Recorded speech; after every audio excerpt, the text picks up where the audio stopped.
Billy D here, and this is another one of our very exciting podcasts, Cal Jam podcast, and we're coming all the way from down under Australia, the legendary, shaking it up down and down under, Adjustosaurus Rex. Good morning, Dr. Adjustosaurus Rex. How are you? And I'm phenomenal as usual. And it's early morning there, right? It's 5:33 a.m. Perfect, and I love it. It's 10:33 here. What day is it there? Wednesday morning. Okay, so we're still on Tuesday, which is kind of cool. Now, how did you ever come up with the name Adjustosaurus Rex to begin with? Yeah, okay, that's an interesting story. So initially, I was a couple of years back. I was on the board of the Chiropractic Association of Australia, the New South Wales branch, which is our state branch.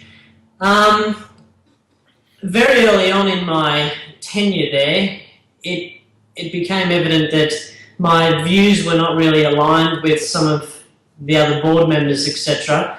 And I guess some of them were going through my Facebook page to try and find a bit of meat, a bit of dirty stuff on me or something, maybe to shift me off the board. To find a little what for you? What was the term?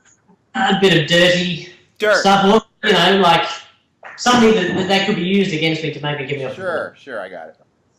Anyway, so at one point I was given a warning for a photo that it was just a guy flipping a bird or something like that. It wasn't even me, but I was given a warning about that photo in the efforts of trying to build up warnings, I guess, and then eventually you get kicked off the board.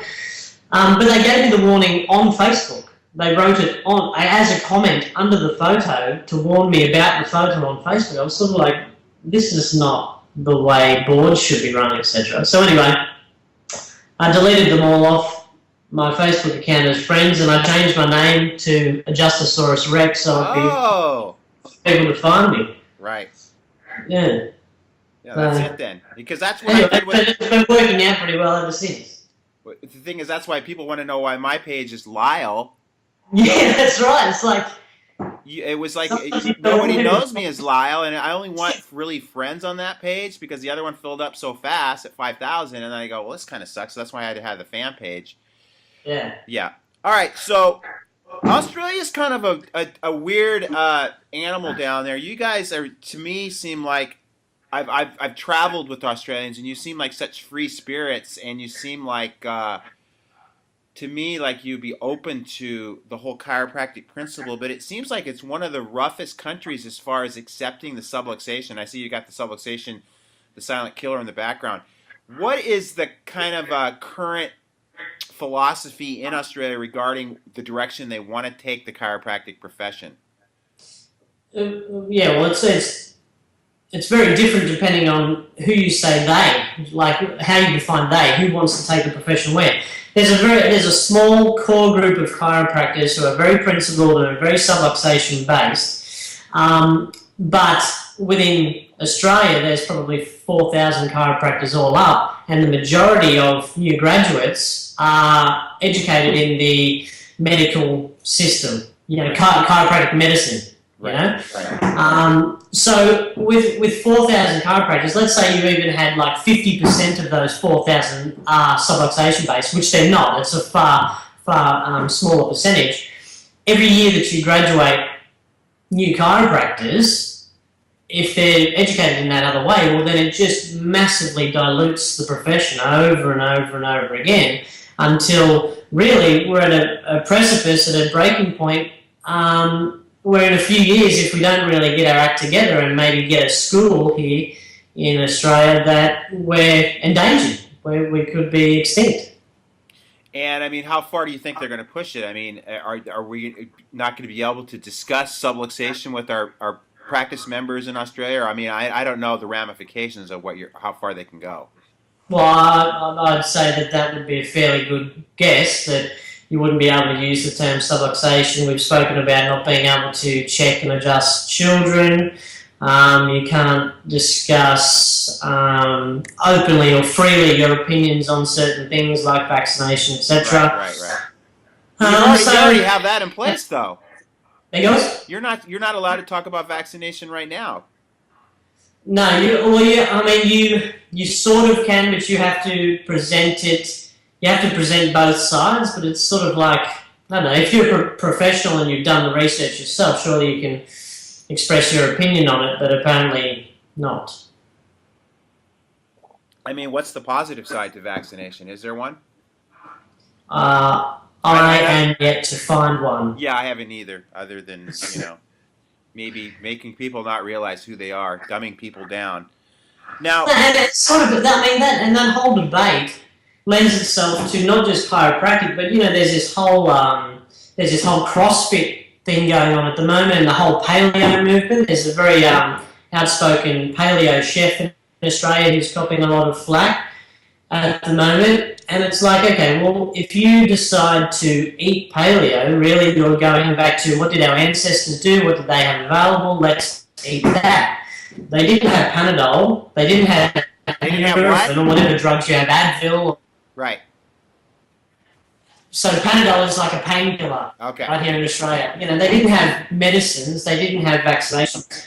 So if you're aligning yourself to a dietary regime like paleo, well, surely you have to think about all these other things in life that they didn't have when they were cavemen. It's not just a chiropractic issue. There's other communities that are forming the same sort of views. Right, of course, and I've even brought that up even with some of my speakers and the CalJam speakers, and it's for some reason they have a tendency to want to shy away from that vaccine issue because it creates too much controversy. But when you're, in my opinion, destroying children's lives and maiming children and literally in some cases killing kids, I think it's important for chiropractors to step up to the plate and talk about that side of the picture, because they're only getting fed the other side of the picture 99% of the time through a controlled media and through a pharmaceutical cartel that really just pumps that agenda. Well, that's one small window of the larger thing, which is the iatrogenic issue. Right. So, Gary Knoll did his stuff, and there was like 700,000 Americans or something a year died from medical error. Like in Australia, I think I read a stat, it's smaller, it's like 50,000 or something like that, but our population is like, 1/10 or 1/15 the size as well. Right. So even that issue is a microcosm of a larger issue that isn't published or isn't spoken about at all. Right. I saw some guys that you like, the Everest coaching guys. Yeah. They were talking about how chiropractic saves lives, and the two ways that it does is that, one, you adjust subluxations, the messages run through the body works more efficiently, then it's going to heal itself. Two, it's like you either make your decision here or you make your decision under the guidance of medicine, but you don't hear about the side effects of all that sort of stuff, right? So it saves lives by taking your way out of that situation that has so many negative impacts on life.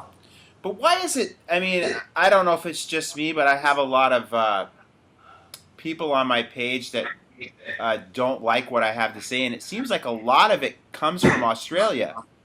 No.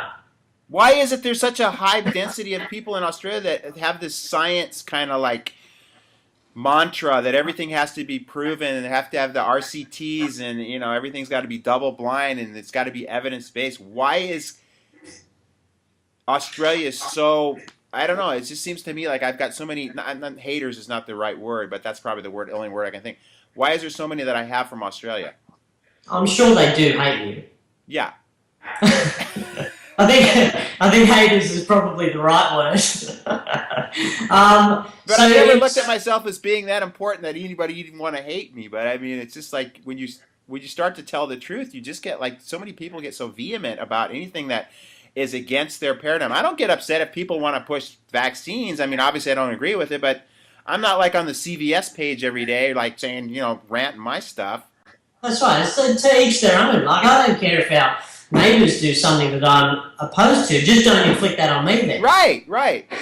And the thing is in Australia is that it because it's like an island and it's a fairly small population to the rest of the world, there's organised groups that can have much more of an impact with a smaller amount of people than in the US. Yeah, organised groups in the US, I guess, it's sort of a drop in the ocean if they start to talk a bit. But our organised groups have links to journalists in the media and newspapers and things like that, so they can have much more of an impact here. I don't see what the big thing is about attacking you. I guess it's because you run CalJam. Australian chiropractors have spoken in the past at CalJam, and guilty by association type stuff. Right.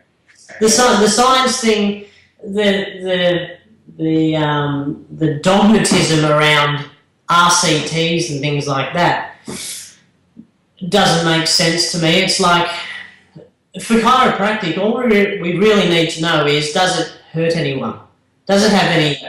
And it doesn't. No. It doesn't. We haven't had any deaths in Australia from chiropractic in years and years and years, and yet you might have 50,000 or something under medical care. So once that debate is settled, let us do our thing. Right. Whether we talk about subluxation or we talk about disafferentation and stuff like that, it's safe.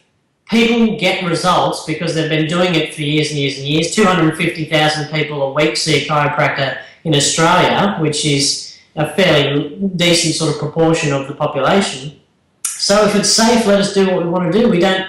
I know there's a lot of guys that are right into the science, and you've got Dan Murphy and is Deed talking at CalJam? Donahue? No, Deed Harrison. Yeah, Deed Harrison is, yeah. Yeah, and Chestnut will probably be Chestnut, there. Yeah. And the science is good, and then the more science we do into chiropractic, the more we find out about the nervous system and things like that. But it's I'm speaking too. Yeah, no, I had it. That's when I want to really take the philosophy and kind of like use the research to support what we already know, just for the science heads. That's my vision. Well, and that's it. And then, like I spoke to the DCS clubhouse about that what we can even if we had all the research in the world, what we are researching is a fraction of what is going on. Exactly. So it's like, they say 4% of the universe. 4% of the universe we can experience with our five senses. Now, that's not just directly with our five senses. That's through instrumentation as well. Right. That's through, like, I can build a machine and measure something and then see the results. That's included in that 4%. Right. So the 96% of what the universe is and what life is, we can't even study it. We don't have the capabilities with our five senses to understand what's going on there. Right. I mean, so we can own the 4% if you want, but it just seems like really silly stats to want to own. Right. And I've been channeling Fred Barge lately, trying to get him into my head. And I mean, I've been listening to a lot of his stuff, and it's just that he continually talks about the infinite. That is just something we as finite beings just can't grasp or measure. And I mean, we deal with that every day when we work with the intelligence that's already in the body. And it's not like we cure or heal anything. We just try to free up that nervous system so it express more of its potential. I mean, to me, it's common sense.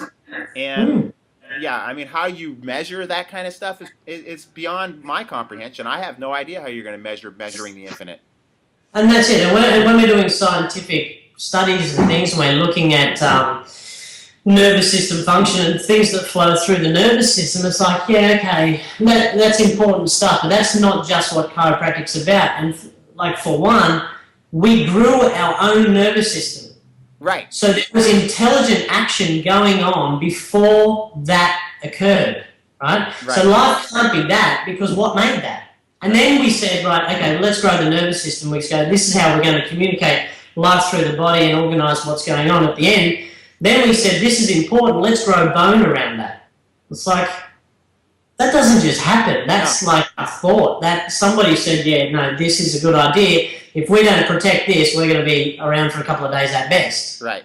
Yeah? And it's like, an analogy in nature is sort of like, even if we didn't have a nervous system, I think we'd still be around, but we'd just be less productive, right? Yeah. It's like, before we had roads, we could still move around, yeah, but our intelligent thought goes, it would be a lot easier for us to communicate with one another and for us to move around the planet if we built some sort of pathway to get there without interference. Yeah.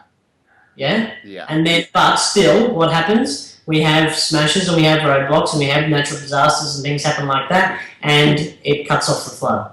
All right, man. Hey, I'm Huh? so stoked to have you. I mean, this is what got you the job. You know that, right? What's that? When you were in DCS, you hit the nail on the head. And because I've always known this and thought this, but nobody's articulated it as well as you did it when you were here. And I go, dude, he's speaking at CalJam. So I want to congratulate you on making the cut this year, which I feel is a Super Bowl of conventions, but I'm biased a little bit. But it is. And I just can't wait for you to get up there and share that with people and kind of give people just the confidence to deliver chiropractic without having the science heads at your throat all the time. That's it. It's safe. We can do it. Put your hands on and just love the people that are in the room. Right. All right, man. You're going to bring some crew up from down under? Yeah, well, directly I'll be having 5 or 6 because we're going to have a little holiday tacked on to CalJam. So my parents and my wife and my little girl Pepper, we're all coming. Pepper! And then we're going to have a bunch of chiropractors that will come as well. All right. All right. I'll tell you how much I love and appreciate you. And love and appreciate you too. On the flip side, be sure to spread the word down in Australia. Will do. Thank you, mate. Stay out of trouble, okay? We'll see. Hey, if you ain't having fun, it ain't worth living. So rock and roll, baby. If nobody's trying to pull you down, you're not climbing high enough, yeah? Yeah. Nobody's trying to pull us down.